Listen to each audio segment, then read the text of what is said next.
Vedant's Wellness Center, where food become your medicine. Call 905-944-664. Big బాస్కి వెళ్ళిన తర్వాత బయటకు వచ్చిన తర్వాత అనవసరంగా వెళ్ళానన్న ఫీల్ ఏమైనా వచ్చిందన్న నీకు? లేదు, రాలేదండి.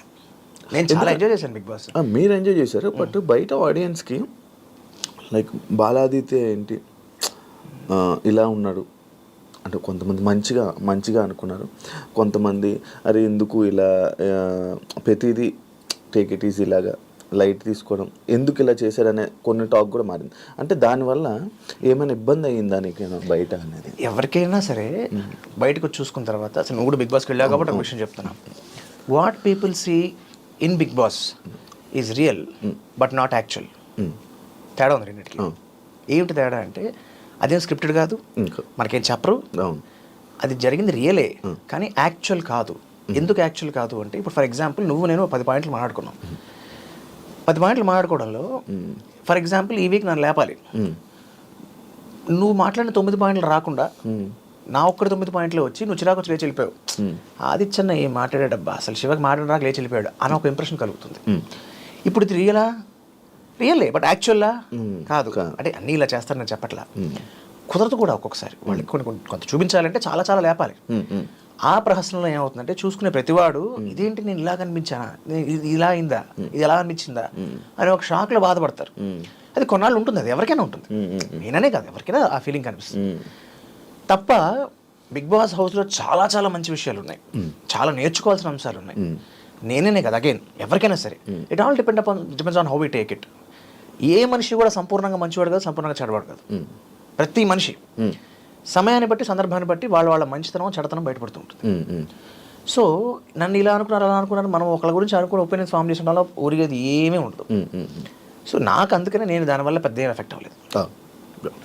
అంటే మన ఐ డ్రీమ్ టిఎన్ఆర్ గారితో ఒక ఇంటర్వ్యూ ప్లాన్ అది ఉండే, ఏమైందన్న? యాక్చువల్గా నాకు అంటే ఇన్ఫాక్ట్ ఫస్ట్ ఐ డ్రీమ్ అనగా నాకు ముందు ఇప్పుడు ఆయన గుర్తొస్తాడు.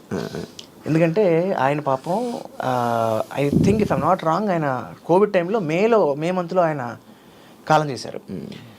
నాకు మార్చ్లో ఫోన్ చేశారు ఒకసారి.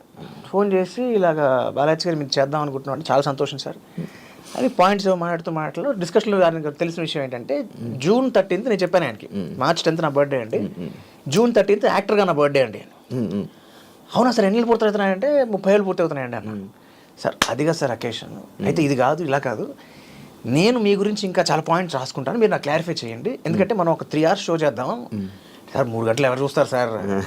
కాదు కదా సార్, అంటే మీకు చైల్డ్ ఆర్టిస్ట్ నుంచి జర్నీ ఉంది కదా, సో నేను ఒక్కొక్కరి గురించి కాయిన్ చేస్తున్నా, చూసేవాళ్ళు చూస్తారంటే దాని ఉంది, ఒక రికార్డులో ఉంటుంది కదా. 30 years ఆఫ్ జర్నీ గురించి మీరు డీటెయిల్గా మాట్లాడడం అనేది మీకు మెమరీగా ఉంటుంది, ఆడియన్స్కి ఇన్ఫర్మేటివ్గా ఉంటుంది, చాలా చాలా కొత్త విషయాలు తెలుసుకోవచ్చు కదా మీ నుంచి అని చెప్పి ఆయన ఆల్మోస్ట్ ఒక 1-2 months చాలా కాన్స్టెంట్ టచ్లో ఉండేవారు. సార్ ఈ పాయింట్ అనుకుంటాను, ఇది నిజమేనా, ఇది ఇలా జరిగిందా, ఏదో బంగారు బ్లడ్ షూటింగ్ అప్పుడు హీరోయిన్ కోసం బిస్లరీ బాటిల్స్తో ఆవిడ స్నానం చేసింది చెప్పి పెద్ద టాక్ వచ్చింది కదా, నిజమేనా? నేను ఆ సినిమాలో ఉన్నాను. అంటే నేను అరే ఈ పాయింట్ నీకు ఎలా తెలిసింది అనుకునే అంశాలు చాలా ఆయన రీసెర్చ్ చేశారు. అన్ఫార్చునేట్లీ ఆయన మేలో కాలం చేశారు. నాకు అసలు అంటే అఫ్కోర్స్ ఆయన losing him itself is a very big pain. That to ఆయనతో నాకు మెమరీ ఉంటే బాగుంటుంది అనుకున్నాను, అది మిస్ అయిపోయింది అని. He's a wonderful journalist. ఆయన గొప్ప క్వాలిటీ ఏంటంటే చిన్న చిన్న డీటెయిల్స్ కూడా బాగా నోట్ చేసుకుని ఆయన అడుగుతారు. It's a very great quality of his. ఇప్పుడు 33 years అన్నా నీ ఇండస్ట్రీ జర్నీ? ఈ June 13th 35th ఇయర్లోకి ఎంటర్ అవుతాను. 35th ఇయర్లోకి. ఎలా ఉందన్న ఈ 35 సంవత్సరాలు నీ ఇండస్ట్రీ ఎక్స్పీరియన్స్? అద్భుతంగా. ఇప్పుడు ఎంత బిజీ అన్న ఇండస్ట్రీ? ఇప్పుడు నాట్ వెరీ బిజీ. నువ్వు అంటే సినిమాల పరంగా కంప్లీట్ బిజీ ఏం కాదు నేను. నాకు ఇంకా మల్టిపుల్ ఫీల్డ్స్లో ఉన్నాను నేను apart from an actor. So ఆ రకంగా ఐఎమ్ కీపింగ్ బిజీ తప్పితే సినిమాల పరంగా నాకు యాక్చువల్గా సినిమాల పరంగా ఫుల్ బిజీగా ఉండాలని కోరిక, ఇంకా ఆ స్టేజ్కి రాలేదు. ఎందుకన్నా గ్యాప్ రావడానికి కారణం? గ్యాప్ రావడానికి కారణం నేను చదువుకోవాలనుకున్నా. బికాజ్ నేను చంటిగాడి సినిమా నాకు ఆఫర్ వచ్చినప్పుడు I was 17, inter second year చదువుతున్నా. నాకు 98.3% వచ్చింది మా గ్రూప్లో. అబ్బో. సో అప్పుడు బిట్స్ పిల్లని అప్పుడే ఇంటర్మీడియట్లో. అవును, అప్పుడే 98లో మ్యాథ్స్ 100 నేను, ఇంటర్లో 150. సో నా గ్రూప్కి వచ్చిన పర్సంటేజ్ అప్పట్లో ఏంటంటే ఇంటర్మీడియట్ మార్క్స్ని బట్టి బిట్స్ పిలానీలో ఎంట్రన్స్ ఉండే సీట్ ఇచ్చేవాళ్ళు. అప్పటికే సెపరేట్ ఎంట్రన్స్ ఎగ్జామ్ లేదు. సో మా మదర్కి నేను పిలానీలో చదువుకోవాలి, బిట్స్లో చదువుకుంటే మంచి ఫ్యూచర్ బాగుంటుంది, కెరియర్ బాగుంటుంది. అని ఆవిడ తాపత్రయం. కరెక్ట్గా ఆ టైం చండీగఢ్ సినిమా వచ్చింది. నాకు ఎలిజిబిలిటీ ఉన్నా నేను బిట్స్కి వెళ్ళలేదు అప్పుడు. మా అమ్మ చాలా బాధపడింది. అరే నువ్వు చదువుకోవాలిరా, లైఫ్లో చదువు ఉండాలి, అది చదువు అంటే కేవలం డిగ్రీ కాదు, అది ఒక కాన్ఫిడెన్స్ ఇస్తుంది మనకి, చాలా విషయాలు తెలుసుకుంటావు, ఆ నాలెడ్జ్ కావాలి, ఆ ఎక్స్పీరియన్స్ రావాలి నీకు, పైగా చైల్డ్హుడ్ నీ 70% ఆఫ్ చైల్డ్హుడ్ నీకు స్కూల్ లేదు అసలు.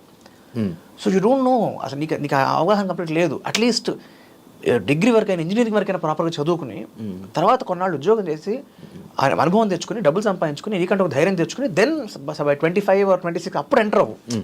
ప్లస్ నీలో కూడా ఒక మ్యాన్లీనెస్ ఉంటుంది.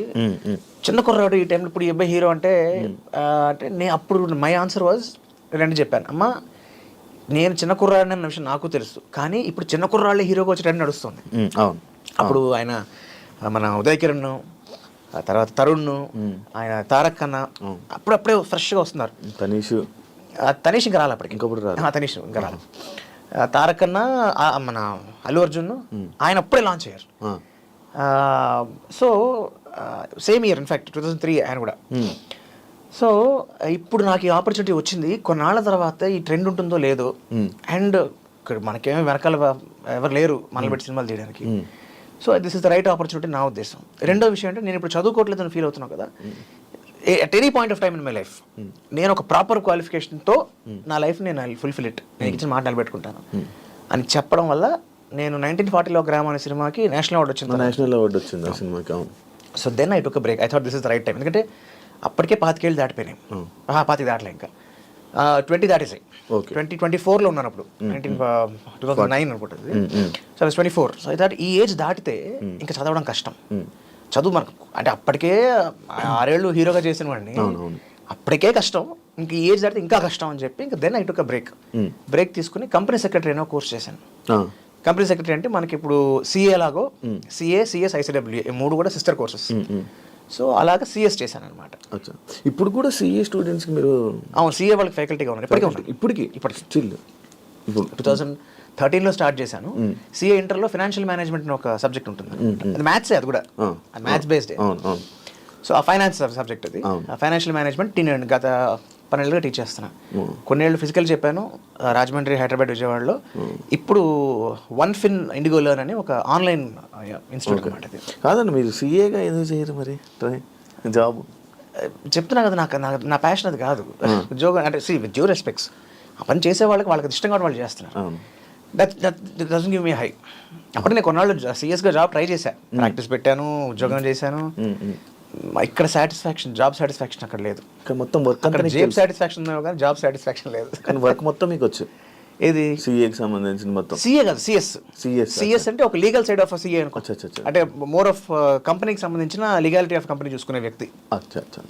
కాకపోతే కామన్ సబ్జెక్ట్స్ ఉంటాయి సిఏకి, సిఎస్కి, ఐసిడబ్ల్యూఏకి సబ్జెక్ట్స్ కామన్ ఉంటాయి. అందుకని నేను సిఏ వాళ్ళకి అంటే సిఎస్ కూడా టీచ్ చేశాను, బట్ సిఏకి ఎక్కువ కాలం చేశాను. ఓకే. అంటే 41 సినిమాలు పైగా చైల్డ్ ఆర్టిస్ట్ అంతే. 41 సినిమాలు. అన్ని 6 భాషలు. తెలుగు, హిందీ, తమిళ్, ఇంగ్లీష్, కన్నడ, మలయాళం.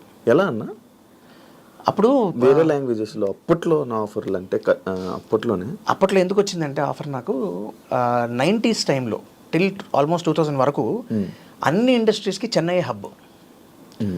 అక్కడ మెడ్రాస్లోనే నీకు తమిళ ఇండస్ట్రీతో పాటు తెలుగు ఇండస్ట్రీ అక్కడే ఉండేది. ఎంతమంది లేరు అక్కడ తెలుగు, ఇప్పటికీ ఇంకా చాలా మంది ఉండిపోయారు. సో మలయాళం ఇండస్ట్రీ వాళ్ళు అక్కడ ఉండేవాళ్ళు. అలాగా నాకు చాలామంది హిందీ వాళ్ళు కూడా అక్కడికి వచ్చి, అంటే అక్కడ యాక్టర్స్ పికప్స్కి వచ్చిన వాళ్ళు ఉండేవాళ్ళు. సో అలాగా ఆ టైంకి అక్కడ హబ్ కాబట్టి నాకు I got the opportunity to work in different languages. ఒక సినిమా తర్వాత ఒక సినిమా అంతే కదా. ఇప్పుడు భాషలు ఎలా వస్తాయి మనకి? వచ్చా అన్న నీకు ఇప్పుడు 6 భాషలు? 6 భాషలు రావు. తెలుగు, హిందీ, తమిళ, ఇంగ్లీష్ వచ్చు. మరి ఎలా మేనేజ్ అన్న? అప్పుడు నేర్చుకుంటాం, బట్టి నేర్చుకుంటాం అంతే అప్పటికప్పుడు.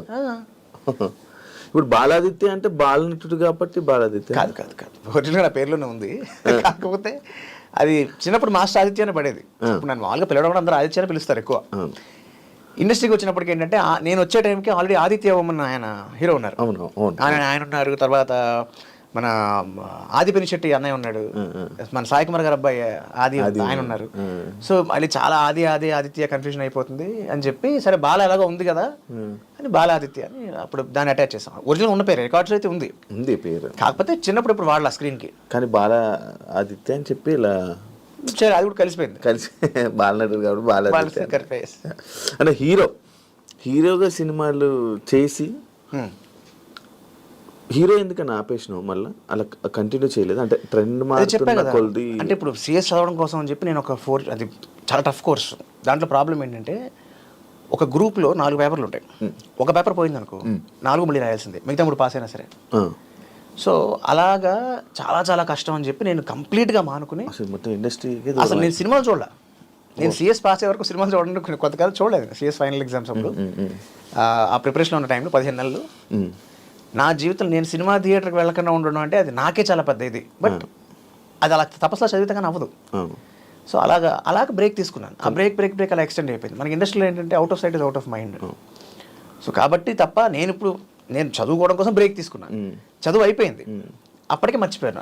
4 ఏళ్ళు అయిపోతే ఆబ్వియస్లీ మర్చిపోతారు కదా. కానీ అప్పటికిప్పటికి ఇండస్ట్రీ చాలా మారింది కదా, చేంజెస్ చూసావు? చాలా మారింది.